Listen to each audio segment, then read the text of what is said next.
બિલકુલ આખરે રામ મળે અને ત્યારબાદ હવે કૃષ્ણની માંગ થાય અને કૃષ્ણ હવે આપણી સાથે હોય ત્યારે ખાસ આપણે એ વાત આપણી પાસે મૂકવી છે કે જ્યાં સુધી વાત છે રામ આવ્યા અને રામ પ્રતિષ્ઠિત થયા છે તેને લઈને ઘણા લોકોને રામ ગળે નથી પણ ઉતર્યા, તો આખરે રામ તત્વ જેવું છે કે જે સર્વગ્રાહી હોય છતાં પણ જેને ગળે નથી ઉતર્યા, તો કવિ હૃદય શું કહેશે? બસ એમને માટે તો બીજું શું કહેવું સાહેબ, પણ એક નાનકડી કવિતા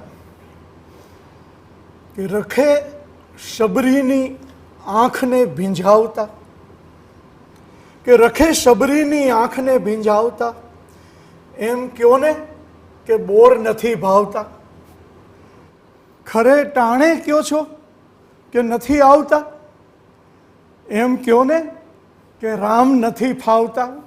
વાહ વાહ. કે ઘરમાં બંધાયો હોય માંડવો ને ફઈ અને ફૂવાને જેમ પડે વાંકું, એમ જ પહેરામણીની સાડીમાંથી તમે ગોતી કાઢો છો એક ફાંકું. વાહ વાહ. તો પીઝા ને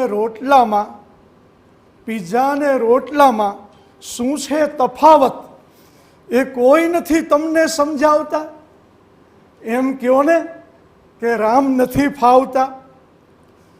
ને કમળો થઈ ગયાનું તો એક જ છે દુઃખ, કમળો થઈ ગયાનું તો એક જ છે દુઃખ, ઈ તો જોવે ત્યાં પીળું દેખાય,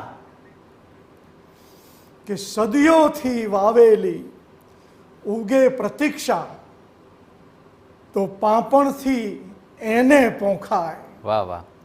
ને રોમ રોમ રમતા આ રામજીના ઉત્સવમાં જોજો ના રોડા પધરાવતા, એમ કયો ને કે રામ નથી ફાવતા, ખરે ટાણે કયો છો કે નથી આવતા, એમ કયો ને કે રામ નથી ફાવતા.